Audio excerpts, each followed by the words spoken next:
नमस्कार दोस्तों, मैं विवेक अपने YouTube चैनल गुरुग्राम क्लासेज में आपका स्वागत करता हूं। दोस्तों, विश्व भूगोल की श्रृंखला में मैंने अब तक दक्षिण अमेरिका, अफ्रीका, ऑस्ट्रेलिया और ओशिनिया महाद्वीप की चर्चा कर दी है। आज हम लोग विश्व भूगोल के अंतर्गत एक नए महाद्वीप की चर्चा करेंगे और यह महाद्वीप है नॉर्थ अमेरिका, उत्तरी अमेरिका। बड़ा ही महत्वपूर्ण महाद्वीप है, कॉम्पिटिटिव पॉइंट ऑफ व्यू से काफ़ी महत्वपूर्ण है। हर सिविल सर्विसेज, हर स्टेट के सिविल सर्विसेज, यूपीएससी और एसएससी एग्जाम में इससे क्वेश्चंस काफ़ी अधिक आते हैं। इसलिए इस महाद्वीप की चर्चा, एक विस्तृत चर्चा, सूक्ष्म अध्ययन करना आवश्यक है।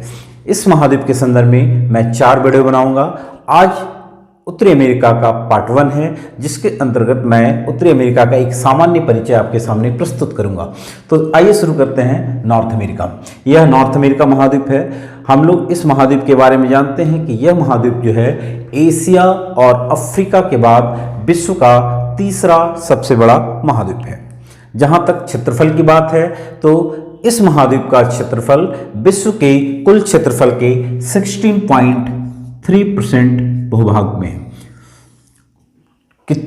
जितने भी महाद्वीप हैं, सभी महाद्वीपों के कुल क्षेत्रफल का यह 16.3% भाग है और इस महाद्वीप की खोज 1492 ईस्वी में कोलंबस महोदय के द्वारा की गई थी।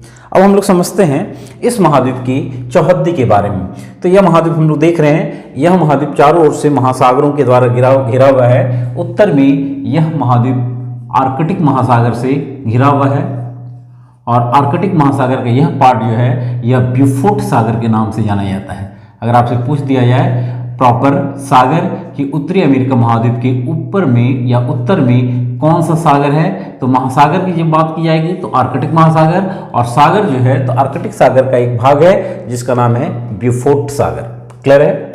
पश्चिम में उत्तरी अमेरिका महाद्वीप जो है वह प्रशांत महासागर से घिरा हुआ है। प्रशांत महासागर का उत्तरी भाग, जिसे हम लोग उत्तरी प्रशांत महासागर के नाम से जानते हैं, तो यह भाग प्रशांत महासागर के नाम से जाना जाता है। पूर्व में यह महाद्वीप जो है यह अटलांटिक महासागर के द्वारा घिरा हुआ है। कौन सा महासागर है? अटलांटिक महासागर के द्वारा घिरा हुआ है। और दक्षिण में यह महाद्वीप जो है दक्षिण अमेरिका एक भूखंड है, एक पतली पट्टी से जुड़ा हुआ है। और इसके अलावे यह मैक्सिको की खाड़ी, मैक्सिको की खाड़ी है, मैक्सिको की खाड़ी। और यह भाग जो है कैरेबियन सागर, यह भाग आप देख सकते हैं, यह भाग जो है इसे कैरेबियन सागर के नाम से जाना जाता है, कैरेबियन सागर। तो क्लियर है इस महाद्वीप की चौहद्दी। इस महाद्वीप के उत्तर में यह भाग जो है, इस भाग का नाम है हडसन की खाड़ी। काफी महत्वपूर्ण खाड़ी है, इसके बारे में हम लोग चर्चा करेंगे, लेकिन अभी सिंपल से जान लेते हैं कि यह जो खाड़ी है यह हडसन की खाड़ी है। क्लियर है। दक्षिण में मैक्सिको की खाड़ी, यह भाग जो है इसे कैलिफोर्निया की खाड़ी के नाम से जाना जाता है। कौन सी खाड़ी है? कैलिफोर्निया की खाड़ी। क्लियर है। तो इस महाद्वीप की एक सामान्य चौहद्दी हम लोग कर लिए। उत्तर में आर्कटिक महासागर, दक्षिण में मैक्सिको की खाड़ी और कैरेबियन सागर, पूर्व में अटलांटिक महासागर और पश्चिम में यह प्रशांत महासागर के द्वारा घिरा हुआ है। ध्यान देंगे कि यह कैरेबियन सागर जो भाग है, तो इस कैरेबियन सागर में उत्तरी अमेरिका के कुछ महत्वपूर्ण द्वीपीय देश हैं, जिसमें क्यूबा है, जमैका है, हैती है, डोमिनिकन रिपब्लिक है, बहामा है। तो इन द्वीपों को कैरेबियन द्वीप समूह या पश्चिमी द्वीप समूह या वेस्ट इंडीज के नाम से भी जाना जाता है। अगर आपसे पूछ दिया जाए कि कैरेबियन सागर में कौन से द्वीप समूह आते हैं, तो आप कहेंगे पश्चिमी द्वीप समूह। इसे अन्य किस नाम से जाना जाता है, तो इसे कैरेबियन द्वीप समूह, पश्चिमी द्वीप समूह या वेस्ट इंडीज के नाम से जाना जाता है। क्लियर है।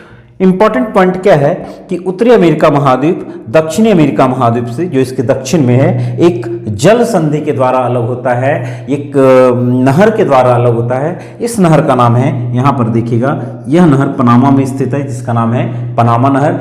इस नहर के बारे में एक विस्तृत वीडियो मैंने वर्ल्ड ज्योग्राफी के प्लेलिस्ट में डाला है, आप उसको देख लेंगे।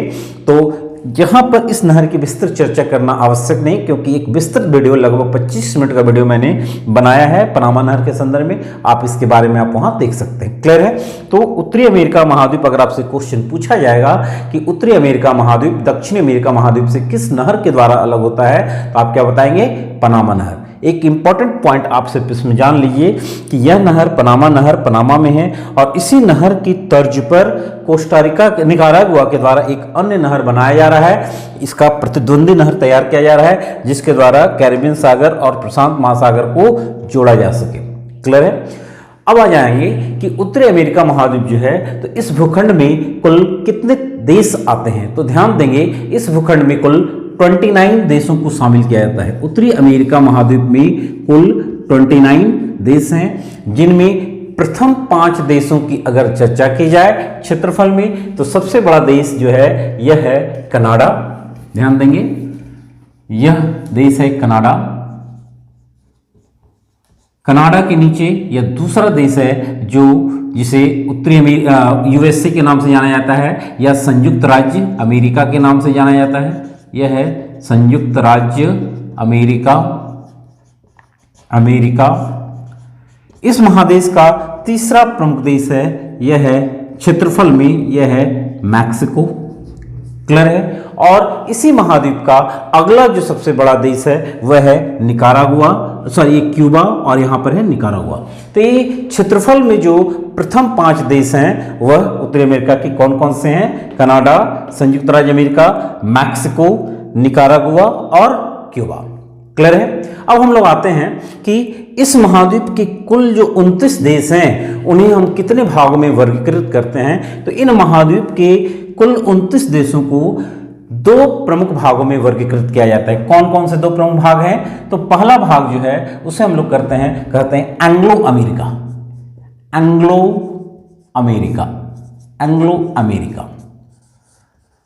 ये हो गया एंग्लो अमेरिका। और दूसरा जो ग्रुप है इसे मध्य अमेरिका के नाम से जानते हैं। क्लियर है? तो एंग्लो अमेरिका में जो देश शामिल किए जाते हैं उनमें कनाडा, संयुक्त राज्य अमेरिका और मैक्सिको है। यह अलास्का है जो यूएसए का ही पार्ट है। ठीक है? यह अलास्का है, अलास्का यूएसए का राज्य है। ठीक है?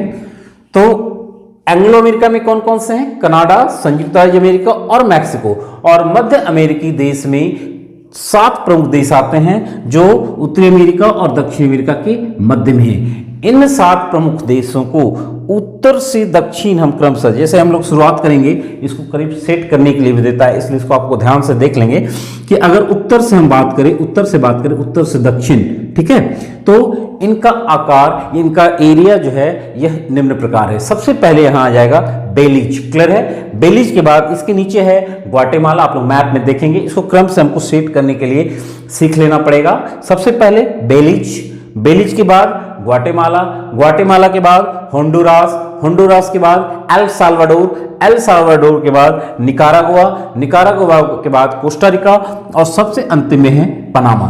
तो इन क्रम से इन 7 देशों को हम लोग मेमोराइज कर लेंगे, क्योंकि इसको कभी कभी मध्य अमेरिकी देशों को क्रम से उत्तर से दक्षिण सेट करने के लिए भी देता है। तो आप इसको याद रखेंगे किस तरीके से। Number 1 Belize, number 2 Guatemala, number 3 Honduras, number 4 El Salvador, number 5 Nicaragua, number 6 Costa Rica और नंबर 7 पनामा। क्लियर है? अब एक इंपॉर्टेंट पॉइंट आप लोग जान लेंगे कि एंग्लो अमेरिका के 2 प्रमुख देश हैं कनाडा और संयुक्त राज्य अमेरिका, जो विश्व का क्रमशः दूसरा और तीसरा देश है। एरिया में सबसे बड़ा देश वर्ल्ड का कौन सा है क्षेत्रफल में? रूस। लेकिन दूसरा और तीसरा सबसे बड़ा देश कौन सा है? तो एरिया में यह विश्व का दूसरा सबसे बड़ा देश है कनाडा, और संयुक्त राज्य अमेरिका विश्व का तीसरा सबसे बड़ा देश है। तो ध्यान दीजिएगा, इतने बड़े 2 देश क्वेश्चन पूछा जाता है कि कनाडा और संयुक्त राज्य अमेरिका जो है एक दूसरे से कौन सी सीमा रेखा के द्वारा अलग होती है, उस सीमा रेखा का नाम क्या है? तो बड़ा ही महत्वपूर्ण है, यह है 49 डिग्री की रेड कलर से जो रेखा खींची हुई है, इसका नाम दिया हुआ है, इसका नाम दिया गया 49 डिग्री उत्तरी अक्षांश रेखा। क्लियर है? तो ध्यान दीजिएगा, कनाडा और संयुक्त राज्य अमेरिका किसके द्वारा अलग हो रहा है? 49 डिग्री उत्तरी अक्षांश रेखा। उसके बाद यह जो एरिया है यह विश्व की महान झीलों का देश क्षेत्र है, जिसमें क्रम से अगर हम पश्चिम से पूर्व की ओर चलें तो सुपीरियर, मिशिगन, ह्यूरन, ईरी और ओंटारियो, ये 5 झीलें कनाडा और संयुक्त राज्य अमेरिका के बीच सीमा का निर्धारण करती हैं। यहां मैं बता देना चाहता हूं कि इन 5 झीलों में मिशिगन जो है यह पूर्ण रूप से संयुक्त राज्य अमेरिका के अधिकार में, क्योंकि यह जो एरिया सीमा बनता है इन झीलों के बीचों बीच से इस तरीके से गुजरता है। तो यह मिशिगन झील है वह पूर्ण रूपेण संयुक्त राज्य अमेरिका के अंतर्गत आता है। इन 5 झीलों में 4 झील कौन कौन, सुपीरियर, ह्यूरन, ईरी और ओंटारियो बिल्कुल बीचों बीच से कनाडा और संयुक्त राज्य अमेरिका के बीच की सीमा का निर्धारण करते हैं। इसके आगे यह सेंट लॉरेंस नदी है जो पूरे विश्व की दूसरी सबसे अधिक व्यस्त नदी है, बिजी नदी है। क्लियर है? तो यह सेंट लॉरेंस नदी जो ओंटारियो से निकलती है और सेंट लॉरेंस, ये सेंट लॉरेंस की खाड़ी है, यहां आकर ये अपना मुहाना बनाती है। तो ये 3 क्षेत्र जो हैं कनाडा और संयुक्त राज्य अमेरिका के बीच सीमा का निर्धारण करते हैं। कौन कौन? 49 डिग्री उत्तरी अक्षांश रेखा, ग्रेट लेक्स और उसके अलावा सेंट लॉरेंस नदी।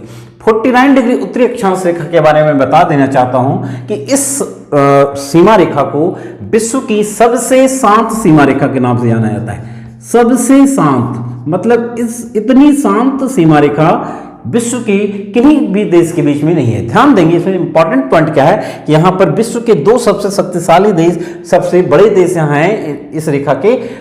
यह रेखा जो है विश्व के 2 सबसे बड़े देशों की सीमा रेखा को अलग कर रही है, लेकिन फिर भी यह विश्व की सबसे शांत सीमा रेखा है। इसके पीछे कारण क्या है कि इन दोनों देशों के बीच में कभी भी कोई वार नहीं हुआ, कभी भी कोई युद्ध नहीं हुआ, और इसी कारण इस रेखा को 49 डिग्री उत्तरी अक्षांश को विश्व की सबसे शांत सीमा रेखा के रूप में जाना जाता है। अगर आपसे क्वेश्चन पूछ दिया जाए कि बताइए विश्व की सबसे शांत सीमा रेखा कौन सी है, तो आप क्या बताएंगे? 49 डिग्री उत्तरी अक्षांश रेखा। अब इसके पीछे पूछा जा सकता है कि कौन कौन से कारण हैं जिसके कारण ये जो रेखा है विश्व की सबसे शांत सीमा रेखा है। तो आप समझ सकते हैं कि ये दोनों देश जो है विश्व के सबसे बड़े देशों की श्रेणी में आते हैं। इनका क्षेत्रफल इतना है और जनसंख्या काफी कमी है। जनसंख्या इन दो देशों में काफी है। जैसे कनाडा विश्व का दूसरा सबसे बड़ा देश है, लेकिन इसकी जनसंख्या कितनी है? काफी कम है इसकी जनसंख्या। यहाँ पर प्रति व्यक्ति किसी किसी क्षेत्र में, खासकर उत्तरी कनाडा में 100 वर्ग किलोमीटर एक व्यक्ति निवास कर रहे हैं। काफी अधिक क्षेत्रफल, जनसंख्या न्यूनतम। संयुक्त राज्य अमेरिका विश्व का भारत से 3 गुना बड़ा है और जनसंख्या कितनी है? भारत का 1/3, तो काफी अधिक है। जो क्षेत्र इनकी अपनी ही भूमि काफी अधिक है। लेकिन उससे भी महत्वपूर्ण पॉइंट क्या है कि इन दोनों देशों की जो सांस्कृतिक मान्यताएं हैं बिल्कुल एक है।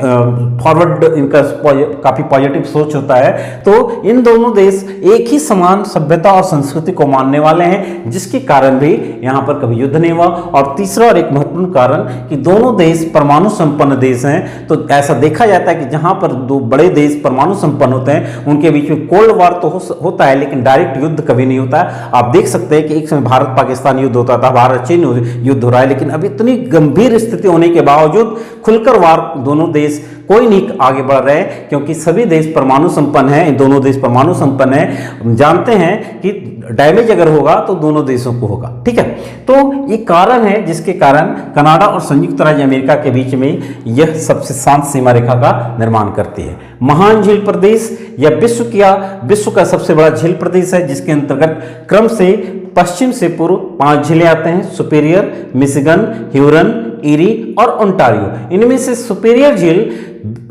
विश्व की सबसे बड़ी मीठे पानी की झील है, लेकिन ईरी की जब चर्चा की जाती है तो यह विश्व की सबसे प्रदूषित झीलों में इसकी गणना की जाती है।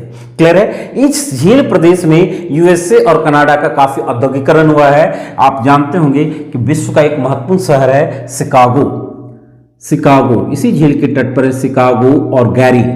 क्लियर है? इसके अलावा एक महत्वपूर्ण मोटर कार का शहर है जिसका नाम है डेट्रॉइट।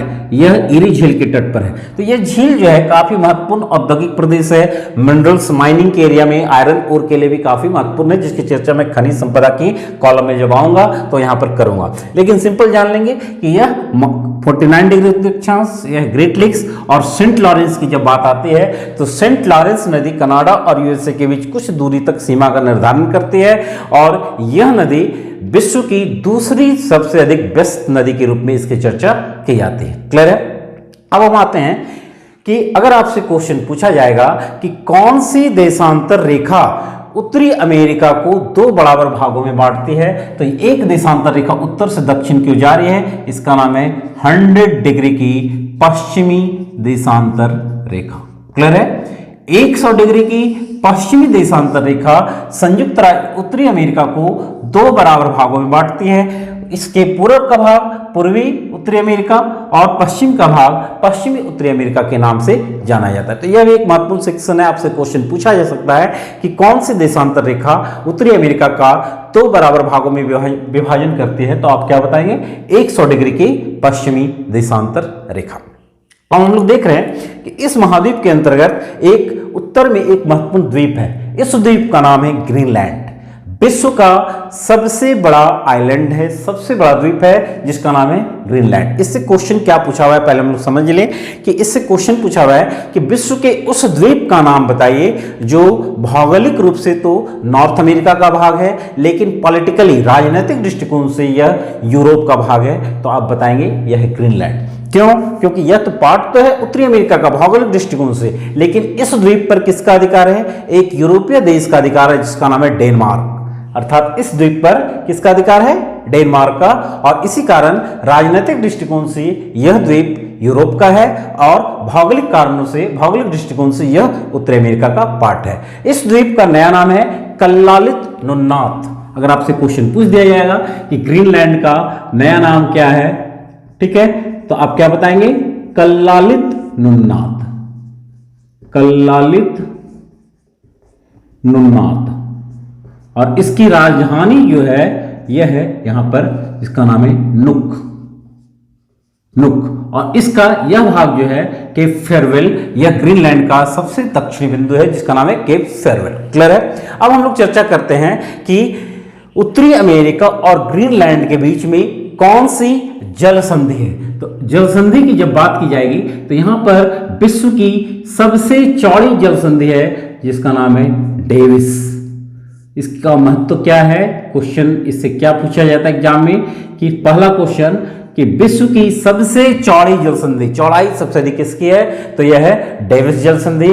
किसके किसके बीच है? तो उत्तरी अमेरिका और ग्रीनलैंड के बीच में। यह विश्व की सबसे चौड़ी जल संधि है। क्लियर है? यह भाग कनाडा हम बता दिए पहले कि विश्व का दूसरा सबसे बड़ा देश है। संयुक्त राज्य अमेरिका विश्व का तीसरा सबसे बड़ा देश है और इस महाद्वीप का तीसरा सबसे बड़ा देश मैक्सिको, चौथा सबसे बड़ा देश यहाँ है निकारागुआ, पांचवा क्यूबा। क्लियर है? अब हम लोग आते हैं कि जब सबसे बड़े और छोटे देश की बात कर ली तो सबसे इस महाद्वीप का सबसे छोटा देश कौन सा है? तो इस महाद्वीप का सबसे छोटा देश लिवर्ड आइलैंड में है, इसका नाम है सेंट किट्स। सेंट किट्स एवं नेविट। यह इस महाद्वीप का सबसे छोटा देश है। यह लिवर्ड आइलैंड में स्थित दो द्वीपों वाला देश है। क्लियर है? यहां तक हम लोग आ गए। अब हम लोग आते हैं कि इस महाद्वीप का सबसे ऊंचा पार्ट, जैसे हम लोग ये चर्चा करते हैं कि पूरे विश्व का सबसे ऊंचा भाग कौन सा है, तो सीधा है माउंट एवरेस्ट। क्लियर है? लेकिन अगर हम नॉर्थ अमेरिका की बात करें तो नॉर्थ अमेरिका महाद्वीप का, उत्तरी अमेरिका महाद्वीप का सबसे ऊंचा भाग है अलास्का में। यहां पर नाम है, इसका नाम है माउंट मैकिनले। क्या नाम हुआ? Mount McKinley. यह अलास्का श्रेणी में स्थित है। ध्यान देंगे रॉकी का एक भाग है, तो यह है माउंट मैकिनले जो उत्तरी अमेरिका का सबसे ऊंचा भाग है जिसकी ऊंचाई 6194 मीटर। कितनी ऊंचाई है? 6194 मीटर। यहां पर इंपॉर्टेंट पॉइंट इससे क्या पूछा जा सकता है आपसे कि अभी हाल ही में इस चोटी का नाम चेंज कर दिया गया है। क्या नाम रखा गया है? इस चोटी का नाम रखा गया है Denali. Mount Denali Alaska language का वर्ड है माउंट डेनाली, जिसका शाब्दिक अर्थ होता है the great one. The great one. इसका जो नाम पड़ा, यह एक अलास्कन लैंग्वेज, यहाँ के स्थानीय लोगों का यह मांग था कि माउंट मैकिनले का नाम चेंज किया जाए और इसका नया नाम कर दिया गया अमेरिकी प्रेसिडेंट के द्वारा माउंट डेनाली। तो एक क्वेश्चन आपके लिए महत्वपूर्ण है, करंट के लिए इंपॉर्टेंट है कि माउंट मैकिनले का नया नाम क्या है, तो आप बताएंगे माउंट डेनाली। तो जब सबसे ऊंचा भाग हो गया तो सबसे नीचे भाग की भी चर्चा करनी है। तो इस महाद्वीप का सबसे नीचा भाग जो है वह पूर्वी कैलिफोर्निया के भाग में यहाँ पर है, इस भाग में है, जो इस पूरे महाद्वीप का सबसे लोएस्ट पार्ट है, जिसका नाम है डेथ वैली, मृतक घाटी। क्या नाम है? डेथ वैली, मृतक घाटी। यह उत्तरी अमेरिका महाद्वीप का सबसे लोएस्ट पॉइंट है, जो पूर्वी कैलिफोर्निया में है, मोजावे मरुस्थलीय क्षेत्र का भाग है। ये क्वेश्चन भी आपके इंपॉर्टेंट है कि डेथ वैली किस डेजर्ट के अंतर्गत आता है, तो आप क्या बताएंगे? मोजावे डेजर्ट का भाग है, मोजावे डेजर्ट का भाग है डेथ वैली। किस राज्य का भाग है? तो पूर्वी कैलिफोर्निया में स्थित है। सबसे नीचा, सबसे शुष्क और हीटिंग प्रोसेस के लिए काफी, अभी यूपीएससी में, पिछला यूपीएससी में से क्वेश्चन भी आया था कि डेथ वैली निम्न में से किस कारण से सबसे अधिक प्रसिद्ध है, तो यह अपनी उष्मायन के लिए, हीटिंग प्रोसेस के लिए काफी अधिक प्रसिद्ध है। इतना हीट होता है और पानी काफी कम है, यहाँ पर पानी की उपलब्धता काफी कम है, काफी ड्राई प्लेस है, इसलिए इसका नाम डेथ वैली इसीलिए पड़ा कि इस वैली को पार करते हुए, जब पुराने समय में लोग पैदल पार करते थे तो पार ही नहीं कर पाते थे, बीच रास्ते में ही भूख प्यास से मर जाते थे, गर्मी के कारण और प्यास के कारण मर जाते थे, और इसीलिए इस वैली का नाम पड़ा डेथ वैली। हालांकि अब यह कॉन्सेप्ट काम नहीं करता, क्योंकि अब अधिकांश लोग एयर ट्रैवल करते हैं, इसलिए अब डेथ वैली कोई महत्वपूर्ण पॉइंट नहीं, लेकिन अभी भी यह अपनी हीटिंग प्रोसेस के लिए काफी महत्वपूर्ण है। तो ये हीटिंग, अगर आपसे क्वेश्चन पूछा जाए कि डेथ वैली निम्न में से किस कारण के लिए सबसे अधिक जानी जाती है, तो आप बताएंगे हीटिंग प्रोसेस के लिए। ध्यान दीजिएगा, ऐसा माना जाता है कि प्लीस्टोसीन काल में मृतक घाटी के स्थान पर कई अंतर्देशीय समुद्र थे, जिन्हें सामूहिक रूप में क्या नाम दिया गया? लेक मैनली झील। सामूहिक रूप में यहां पर जो झील थे, अंतर्देशीय समुद्र थे, उन्हें लेक मैनली या मैनली झील के नाम से जाना जाता था। तो यह भी आपके लिए इंपॉर्टेंट पॉइंट है। अब ध्यान देंगे, इस महाद्वीप की सबसे लंबी नदी कौन सी है? तो इस महाद्वीप की सबसे लंबी नदी उत्तरी अमेरिका के अंतर्गत, नॉर्थ अमेरिका के अंतर्गत संयुक्त राज्य अमेरिका की है, जिसका नाम है मिसौरी। यह मिसौरी यहां से निकल रही है, इस तरीके से आती है और इधर से आ रही है मिसिसिपी। इन दोनों नदियों का संगम जो हो रहा है, यह यहां पर एक प्लेस है जिसका नाम है सेंट लुइस। यहां पर ये दोनों नदियां मिलती है और उसके बाद मिसिसिपी के नाम से, इसके बाद मिसिसिपी के नाम से आगे बढ़ते हुए मैक्सिको की खाड़ी में यहां अपना मुहाना बनाती है। तो सबसे लंबी नदी कौन सी है? तो यह है मिसिसिपी और यह है मिसौरी। तो मिसिसिपी और मिसौरी में सबसे लंबी कौन सी है? तो ध्यान दीजिएगा, यहाँ लोग कंफ्यूज कर जाते हैं कि यह नदी जो है मिसिसिपी, यही नाम मिसिसिपी के नाम से आगे बढ़ती है, लेकिन वास्तविक रूप में यह नदी जो है मिसौरी उत्तरी अमेरिका की सबसे लंबी नदी है, जिसकी लंबाई 2540 मील है, 2540 मील है, जबकि मिसिसिपी की जो लंबाई है वह 2340 मीटर है, 2340 मील है, 2340 मील है। क्लियर है? तो अगर आपसे क्वेश्चन पूछा जाएगा कि उत्तरी अमेरिका की सबसे लंबी नदी कौन सी है, तो आप क्या बताएंगे? मिसौरी उत्तरी अमेरिका की सबसे लंबी नदी है। मिसौरी और मिसिसिपी मिलकर विश्व का सबसे बड़ा नदी तंत्र बनाती है। इन दोनों का संगम जो होता है यह सेंट लुइस में होता है। सेंट लुइस जो है इसे विश्व की मक्का मंडी के नाम से भी जाना जाता है। क्लियर है?